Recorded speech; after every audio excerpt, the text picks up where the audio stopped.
Can you make an impact in retirement? As Christians, I think it's normal to reflect on our life's work and accomplishments and wrestle with the question of whether we will leave a legacy. We often wonder whether we will have a meaningful impact on future generations, our families, our faith community, and beyond. If you struggle with this, you are in the right place. Do you fear what lies beyond retirement? What if it's a gateway to a life filled with purpose, meaning, and adventure rather than an end? Discover peace and fulfillment as you boldly enter this new chapter in Courageous Retirement, a Christian podcast. I'm your host, author and coach, Vona Johnson. Let's get started. Let's face it, when we get to a certain age, it's difficult not to consider whether we will leave a legacy. The reality is, we will all leave a legacy. What we leave for those who follow us will either be good or it won't. Along the way, we will want to be cognizant of the choices that we make and the impact of our short time that we have here on earth. Be sure to stay to the end, where I'm going to share a story of a little-known woman in the Bible and her simple gifts that she used over and over again to make a significant impact in her community. A fact of life is that we don't know when ours is going to end. Some live to be a very long life and to a ripe old age and touch many. Others only live a few short years. Too often, we put the important things off until something happens. And sometimes those things don't come to be, and we don't get things accomplished the way we thought they would. We don't make the big impact that we thought we would.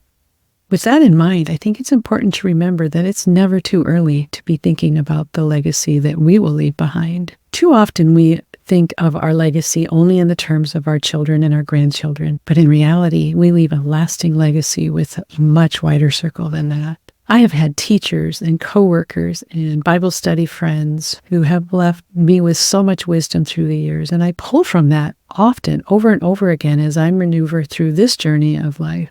And I'll bet you do too. In fact, our legacy doesn't really have anything to do with how much money we leave to someone else or the wisdom that we share with them while we're here. Sometimes our legacy really is in just blessing others with the gifts and talents that God has given us. And sometimes we don't fully utilize all of those gifts the best that we could. Too often, life gets in the way. In my speaking, I often tell the story of my mother and her painting. She's a gifted artist. She's a very talented person overall, and she's very creative. And she started painting in midlife. After us kids had all moved on, she had the time, and so she started playing around with painting. And it wasn't until much later that she actually took art classes, but she created some really beautiful artwork. But then life just kind of got in the way. She got too busy. She was traveling for work. Then she would move and she wouldn't have the right space to do the painting that she liked, or the lighting wasn't right. And truly decades passed and she hadn't really picked up her paintbrush seriously at all. Then at 80, she started again. One day she was preparing for an art show and I was there helping her with this show. We were setting up and she was just beyond excited that day. As we were putting things together, she paused. She got real quiet and real thoughtful for a minute and she said, "I feel like I've wasted my whole life." I was stunned. This is a woman who could literally do anything she wanted. And I just could not believe that she would say something like that. But it really got me thinking about, where have I wasted my gifts and talents? Where would I, at my end of my life, would I question whether I've wasted my life? What opportunities have I missed that I might have been able to bring God glory? Let me bring this into focus for you, if I might. Have you been drifting? Where could you be using your gifts and talents more effectively? Is it in using your talents to bring yourself and others joy? Or maybe it's something else. Maybe you're still in the workplace and you're starting to think about that legacy that you could leave there. Who will remain after you retire? Are they prepared to carry on in your absence? Have you shared Jesus with the people that you work with? As I get it, there are places where you can't do that. But you can demonstrate, even if you can't talk about it, we can demonstrate the love of Jesus. And this isn't about evangelism. This is about living out our faith. Sometimes we just need to help people see how they maybe are perceiving something wrong. And if we could just give them a new perspective, things go smoother in the workplace. And can you be the person that can help encourage that? Sometimes it's easy to say that, to have those conversations with people and help point them in the right direction. But sometimes it's hard and we don't do so. We hold back out of fear. Are there people that are negatively impacting your environment that you could help remedy that by engaging them in a difficult conversation or two to change their perspective on how they are perceived? Maybe you can help them see the legacy that they are leaving and whether that's good or not. What small change could you implement that would better prepare your team for you to be able to move on and retire? Or if you're already retired, who do you interact with regularly? Are they believers? Do you talk about faith and how you can incorporate your faith into your daily activities? Whether you have a group you interact with or not, do you have an outlet to just demonstrate your love of Christ to the world? Can you volunteer at a shelter? Can you help an elderly neighbor or babysit the young children of your neighbors? Maybe you can paint like my mom did. We have a group of ladies in our church who they prepare meals and package them up and put them in our freezer so that members in our community can take them to shut-ins or people who are sick. It's just a beautiful gift that they are sharing with the community using their gifts. Anyone can replicate something like that, right? So where could you be using your gifts to serve? Maybe you need more than that. You have many talents from the workplace, and you could go and consult with an organization or a nonprofit where you could utilize your experiences and gifts and talents to help them. Maybe the domestic abuse shelter could use your abilities to do bookkeeping for them or give them financial advice.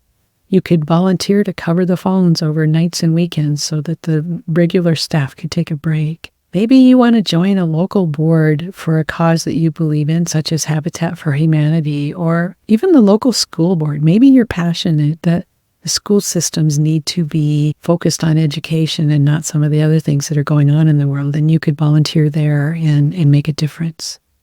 Maybe you have a story to share, and it's time for you to write a book.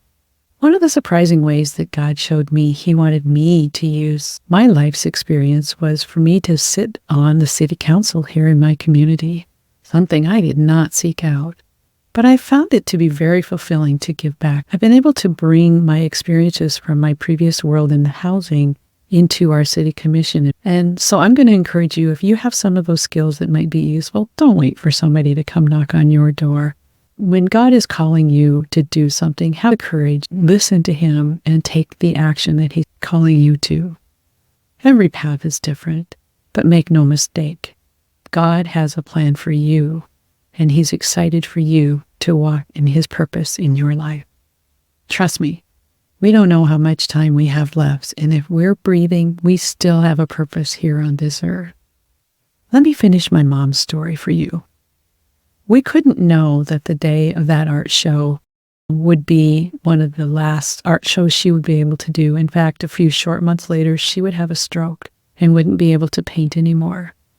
It was really heartbreaking for all of us to see the different ways that that stroke impacted her life. But the most difficult was that she couldn't use those talents that she loved so much. Then one day, we got her connected to a local group of volunteers that were doing what they loved. And they were helping people with dementia to paint in creative ways. And my mom, believe it or not, is making beautiful, beautiful artwork again. It's not the same style that it was before, but it brings her so much joy. And really, that's what it's about, is using our gifts and talents to bring joy to the world, to bring joy to ourselves. We don't have to be martyrs and do things that we hate to do to serve God. I think He wants us to be joyful and happy about the work we do and to really just enjoy those gifts that He's given us. Our God is a God of redemption. And if we pay attention, He's going to show us ways to bring Him glory, even if we haven't used our gifts and talents for a very long time. If this conversation has stirred your soul and has you thinking about how God can use you, either before or after retirement, to effectively use your gifts and talents, let's hop on a call. I'd love to help you sort through all of it, and you would be amazed how God can use you effectively.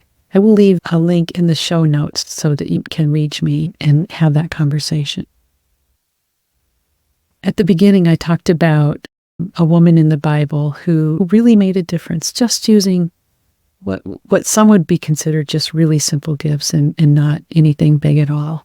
And it's the story of Tabitha. Luke tells us in chapter 9, verse 36, that Tabitha was always doing kind things for others and helping the poor.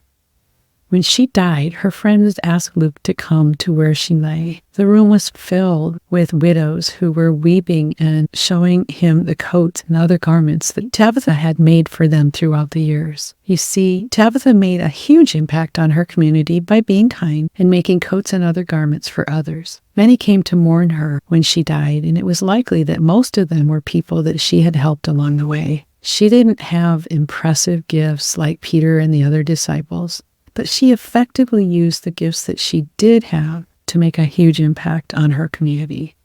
The bottom line is, don't wish you had different gifts. Instead, make good use of the ones you do have, no matter how small they appear to be.